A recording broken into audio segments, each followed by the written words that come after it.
সেদিন সকালে আমি নাস্তাতে খেয়েছিলাম তরমুজ, কারণ বাহিরে প্রচণ্ড গরম পড়ছিল। তাই আসসালামু আলাইকুম সবাইকে, সবাই কেমন আছেন? আশা করি ভালো আছেন।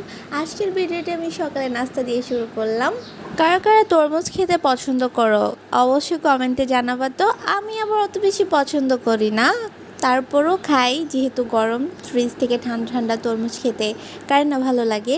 তরমুজ খাওয়ার পরে বোর হচ্ছিলাম, তাই একটা চিপস নিয়ে নিলাম। কিছুক্ষণ চিপস কুড়মুড় কুড়মুড় করে চাবালাম। তারপর লাঞ্চের টাইম হয়ে যাওয়ার পরে দুপুরে ছিল খাবারের মেনুতে ছিল মাছ, দো পেঁয়াজা, আর ছিল মাছ দো পেঁয়াজা। অনেকে হয়তো বুঝবা না বন্ধুরা। মাছটাকে ভেজে একটু মশলা দিয়ে ভালো করে বেশি করে পেঁয়াজ টমেটো দিয়ে একটু ভুনা ভুনা করে রান্না করা। তারপরে পাশাপাশি ছিল বেগুন ভর্তা। এই বেগুন ভর্তাটা আম্মু বানিয়েছে। আমার বেগুন ভর্তার কালার একটু ডিফারেন্ট হয়। তারপর ঘরে মিষ্টি থাকলে যা হয় আর কি, মাঝে মাঝে মনে পড়ে দুপুরের খাবারের পর মিষ্টি খাওয়া সুন্নত, তাই আমি দুইটা মিষ্টি খেয়ে ফেলেছি।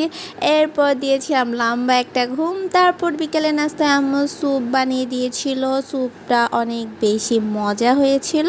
আমার মায়ের হাতের এই স্যুপটা আমি অনেক বেশি পছন্দ করি। তার সাথে ছিল ফ্রেঞ্চ ফ্রাই, আর একটা সেদ্ধ ডিমও ছিল। আমি সেদ্ধ ডিমটি খাই নাই, ফ্রেঞ্চ ফ্রাইটি খেয়েছিলাম। তোমরা যদি চাও এই আলু ভাজার রেসিপি তোমাদেরকে দিব।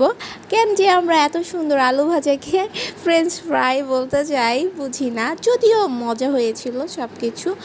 এরপরে খাওয়া দাওয়া করে কিছুক্ষণ রেস্ট নিয়েছিলাম। তারপর আব্বু আসতে আমার জন্য পেস্ট্রি নিয়ে এসেছিল। তারপর অনেক মজা করে পেস্ট্রিটি খেয়েছিলাম। এটি কে বেকারির একটি পেস্ট্রি ছিল, আর খেতে অনেক দুর্দান্ত মজা ছিল।